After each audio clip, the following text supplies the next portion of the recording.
Hello, I'm Charles Parselle. Welcome to my show, the title of which I'm not entirely sure of. Charlotte, do we know, it's a tribute to Yaser and to Kevin and to Virginia and to Kenny. Charlotte Laws is my guest. I'd like to introduce my wonderful guest, a woman of extraordinary distinction, who has come from, who started life in Atlanta, but has had so many adventures they cannot fit into the pages of a book.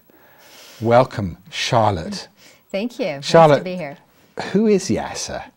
And who He's a brilliant man. He's a brilliant man. He is. And Kenny? Kenny's a brilliant man too. Do we know why Kenny's name is in huge letters and Yaser? I mean, no, Kevin's name, Kevin huge Head. letters, but Kevin, but Yaser? Is this the topic you wanted to discuss today? No, I want to talk about you. But I do want to pay a tribute to Yaser and his wonderful crew. Do you know who they are? Yes, they work at Time Warner, and they're excellent at what they do. And they devote many hours to helping members of the public put on their shows, and we're all appreciative. They're kings and queens of what they do. Now, what do you do? I do many things currently. I am a real estate agent. I'm a writer. I'm on the Greater Valley Glen Council, and I hosted one of these shows. Actually, I host the show Uncommon Sense, which is soon ending. And I have two animal nonprofits, the Directors of Animal Welfare and the League for Earth and Animal Protection. Good grief, that's a lot of things for such a young woman. Where are we, by the way? Which city are we in? We're in Los Angeles, We're in or Los Angeles. Woodland Hills currently. How do you come to be in Los Angeles? Weren't you born in Atlanta? I was born in Atlanta. You were born in Atlanta. What was that like? It was horrible. I mean, it was not a pleasant experience for me, mainly because of the weather. I just do not like cold weather, and I get depressed when it's rainy and it's cloudy. I was really talking about the birth canal. Oh. Which is only about 9 inches long. I don't recall those experiences that far back. You don't? So, and there was a lot of prejudice when I grew up, and I didn't like that. I was rebelling against that in my childhood. You did. And looking forward to leaving Atlanta. And so when I was 18, I went to school at University of Florida, and then from Florida went to Las Vegas for a year and a half, and then ended up in Los Angeles. You were adopted, weren't you, at a very young age? I was adopted at 2 months of age, and found my birth parents in my late 20s, and they're really wonderful people. I actually have kind of a relationship with them to this day. And my mom lives in Washington, D.C., and she's a social worker, and my father is a professor at a university and an author. And your adoptive parents? And my adoptive father lives in Florida and in North Carolina, half of the year each, and he owns a construction company. And then my mother actually committed suicide when I was a child, and my brother was killed in a car accident when I was a child. So I don't really have any members of my adoptive family other than my adoptive father. But that's fairly remarkable for someone to be able to have found their birth parents and to maintain you had these two families, but you had to do the work to find your adoptive. Yeah, and it's difficult in Georgia because the records are closed. In California, they're open, so you can find the names. But in Georgia, they're closed. So I went to the adoption agency in my late 20s and basically kind of, finagled and got them to let me see the records. And once I got the names, then I was able to kind of track them down. My father through Emory University, where he had gone to seminary school, and I was able to track him down that way through the alumni office. And my mother, I was able to kind of track her down mostly through her mom, my grandmother, who had been a teacher. But it was an effort. I mean, I was calling the old houses, and they would say, "Oh, yeah, I heard they used to live here. Let me help you search." And then they would, get other people on board. And every single call I'd make on the East Coast, I was calling from California, I'd get all these strangers were like signed on to helping me find my mom. So it was pretty interesting. And eventually, I did find her. And I have a lot of respect for them. They're people that I'm proud to have as my birth parents.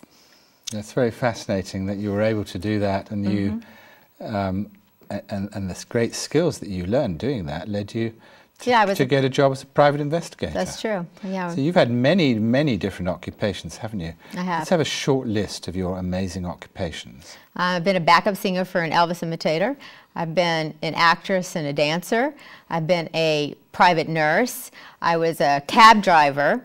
I actually was a bandit cab driver, I guess you could call it. I didn't know this at the time, but apparently you have to have like a license and paperwork to be an actual cab driver. But what I did when I lived in Las Vegas to make money when I was around 20 years old or so is when people would get out of the shows, the lines would be so long to try to get a cab that what I would do is I would park my regular car and I'd go to the end of the line and I would get like 5 or 6 people and say, do you want rides to your hotel for X amount of money? And I'd pile them in my car and I'd drop them off at the hotels and then I'd go back for another load, you know, either at that hotel or at another show that had just let out. And that's how I made money when I lived in Las Vegas. Yeah, I've heard of that. Some people call them rogue taxi drivers.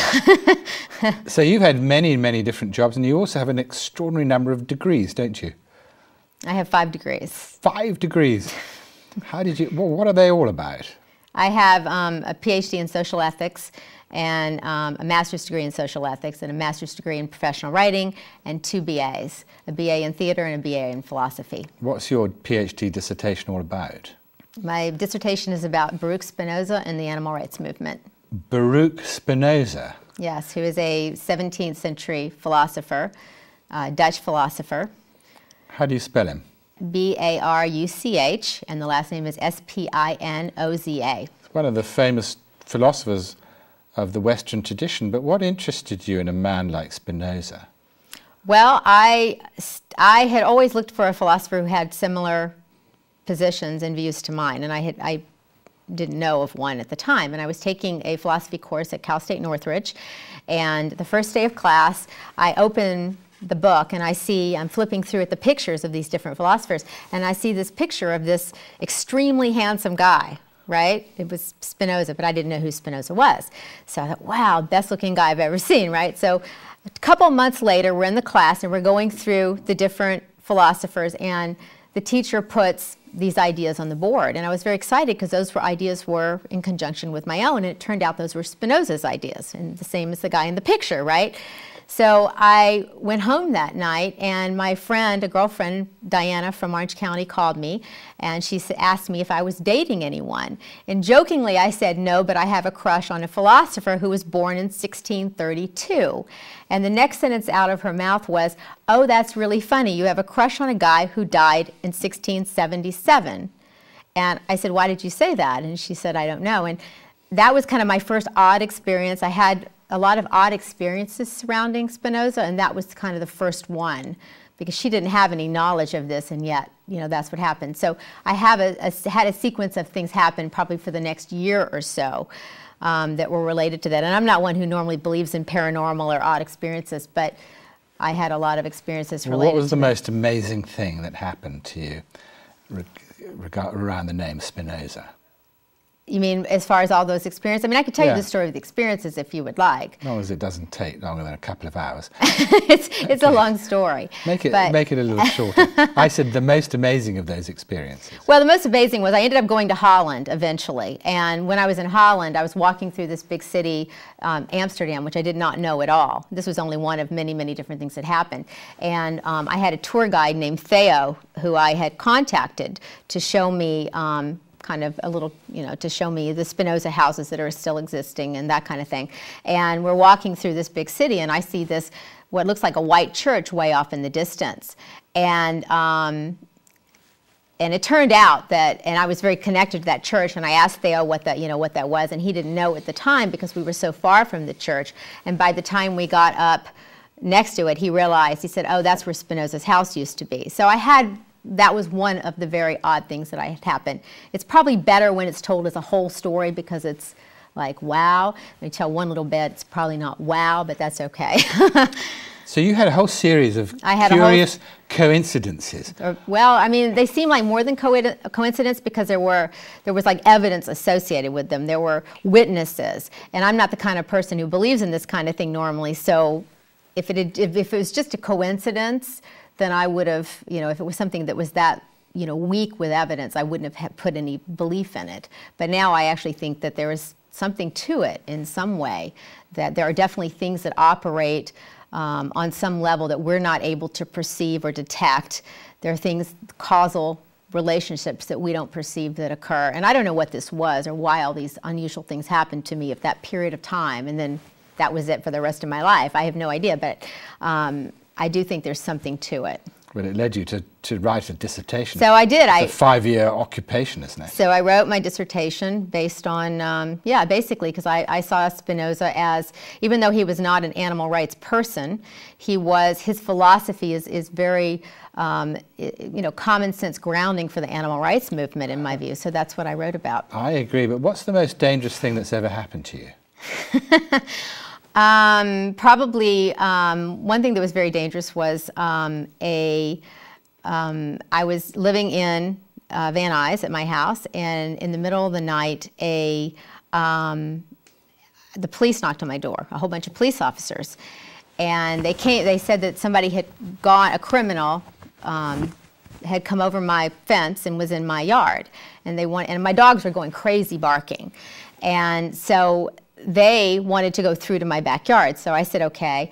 And all the police, I mean, there must have been 10 of them, they all just go straight through and out the glass doors into the back, leaving the front door wide open, right? It was pouring rain this day too. And I was very lucky that my dogs were, sitting there barking and growling, and because the guy was standing right outside the front door. And I saw him, but I pretended like I didn't see him because I didn't want to alert him, but I think he would have come in the house because the police were nowhere in sight and they were still out at the street. So he would have been safer, like sneaking through to my back bedroom or something, if my dogs hadn't been standing there. And I just very quietly went over and just closed the door and locked it, and then I went back in the yard and I said, the guy's at the front door, and they all came running through and arrested him. So that was kind of a scary experience, but I do think that my dogs possibly even saved my life. I don't know. Oh, I'm sure they did. Have you ever been threatened with a gun? I have been threatened with a gun. Actually, somebody came to my door once and threatened me with a gun. What was that all about? Just somebody came and basically just kind of robbed me at the door and left. I was very lucky.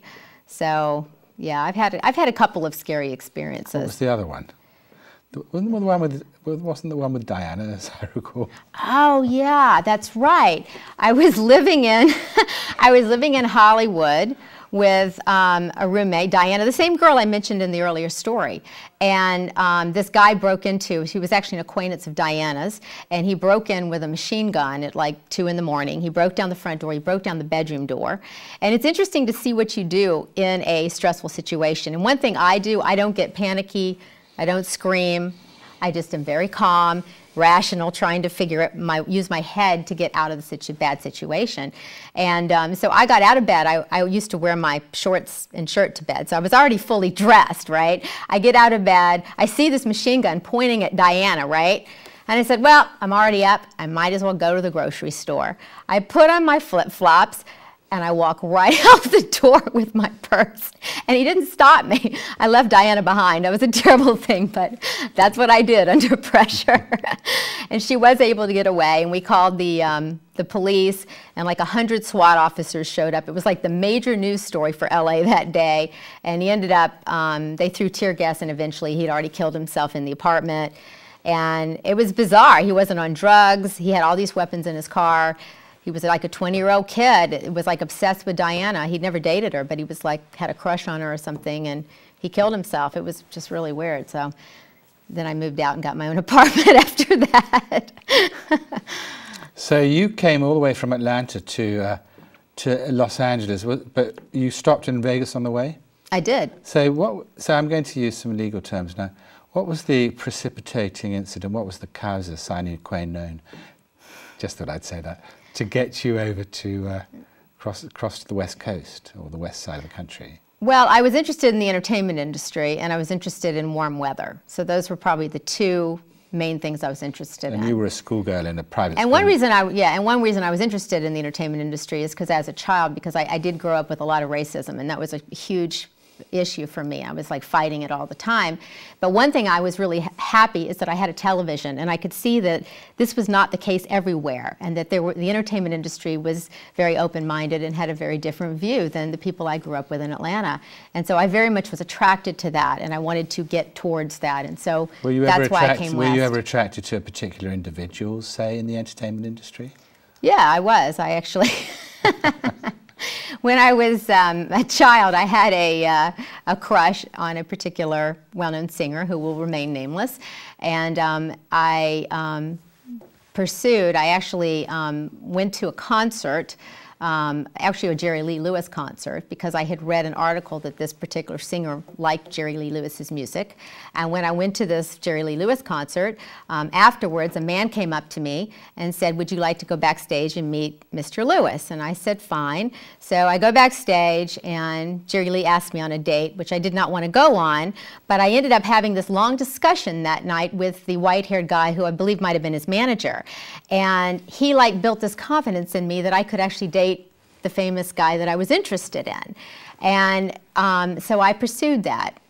And I basically ended up meeting him and dating him for about 4.5 years. When I got to be 19 years old, started dating him. And I wrote a book about how to meet famous people, how to get a date with your favorite star, how to get into the Academy Awards, how to get a job through not just celebrities, but entertainment celebrities, but Bill Gates or Steven Spielberg or whoever it might be, getting work or marrying your favorite celebrity, whatever it might be. And well, you had a crush on this famous singer. Are we talking really famous?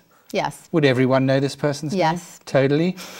You had a crush on him when you were less than 50, when you were about 15 years old. No, I was 9 years old when it started. You were 9 years old? 9.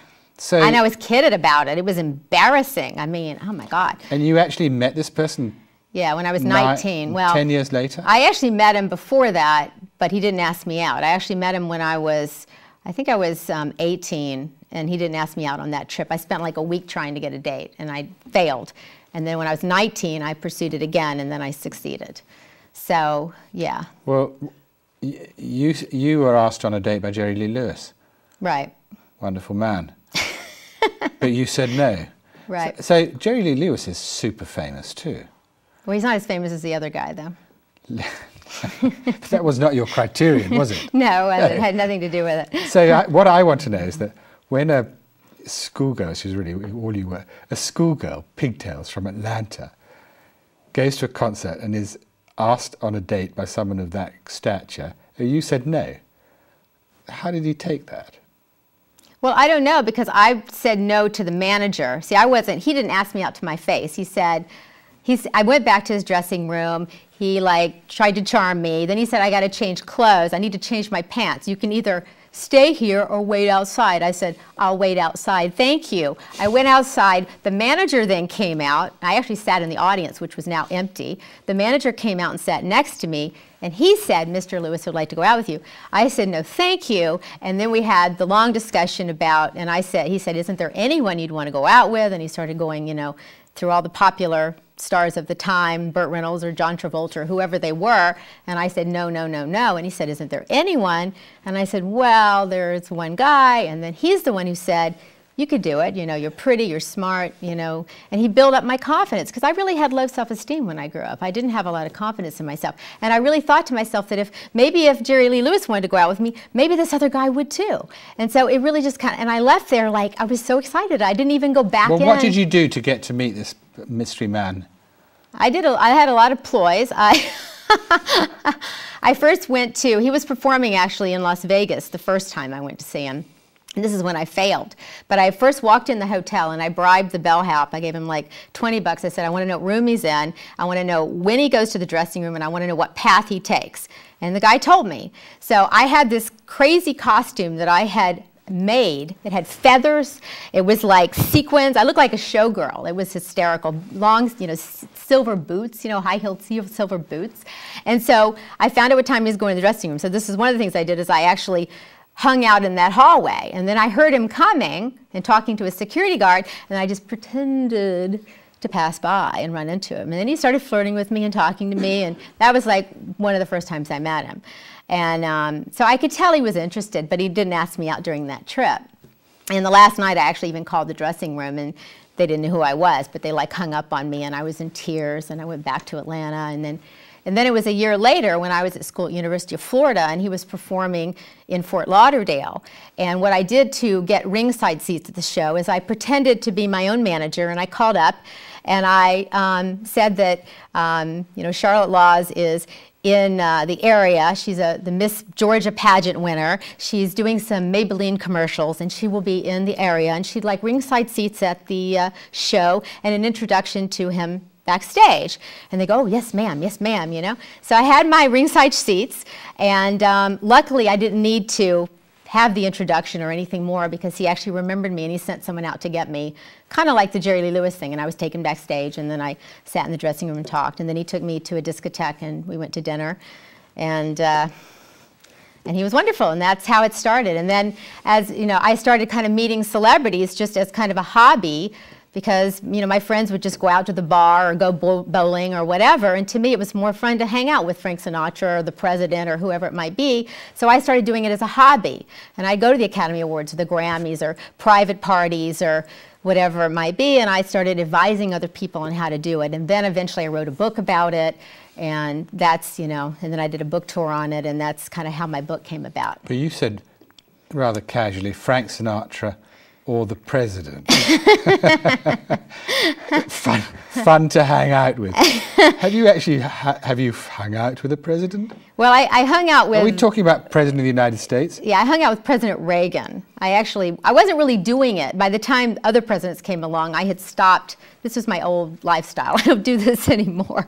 I don't have interest in doing this anymore. But I did with Reagan, and I went to his, where I met him. I actually interviewed him for my book, and I first called the White House and said, I'd like to interview the president, and they said, you can't do that, and they said he's not interviewing with the press for several weeks, sorry.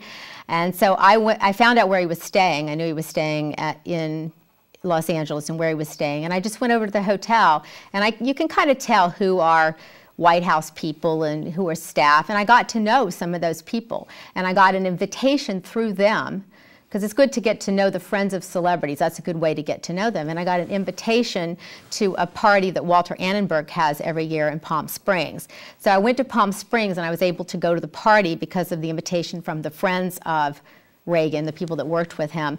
And then once I was inside, then I took out my pad and I actually interviewed Reagan for my book. So I was able to do it even though he was not talking with the press during that period. And that's how I did that particular interview. So you really did. So do you know, who else do you know? Liberace? Yes. No? I had a funny story, actually.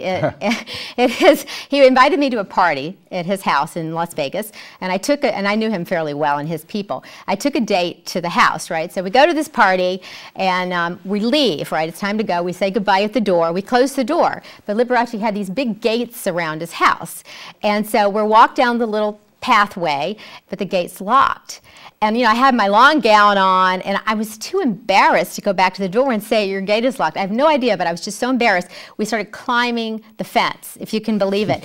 And for some reason, we set off an alarm. So this big alarm goes off. These police cars come, screeching up, and they got there really fast. We barely made it over the fence into the bushes, and the police are stopped. They ask Liberace, who comes out of the door and goes, what's going on?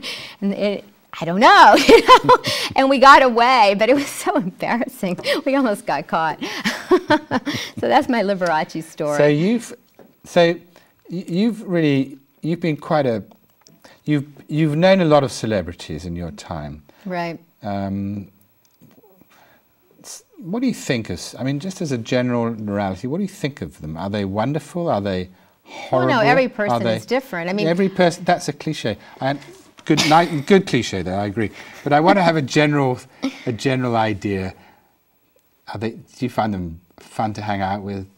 Well, to me, what was interesting is I actually think it's interesting to meet people who are very successful in whatever profession it may be. To me, it's like studying. You study somebody like Bill Gates. And how did he become so wealthy and so successful? You look at the people that are successful in their field, and it doesn't have to be entertainment. It could be science. It could be, I met astronauts. I met people in lots of different professions. And to me, I was always curious about, because I want to be someone who really makes an impact, a positive impact on the world. And So I was always curious about meeting these people to see, you know, what it was about them that made them successful. And I do think that perseverance is extremely important. I think that, you know, loving what you do is important and wanting to make an impact and do something positive.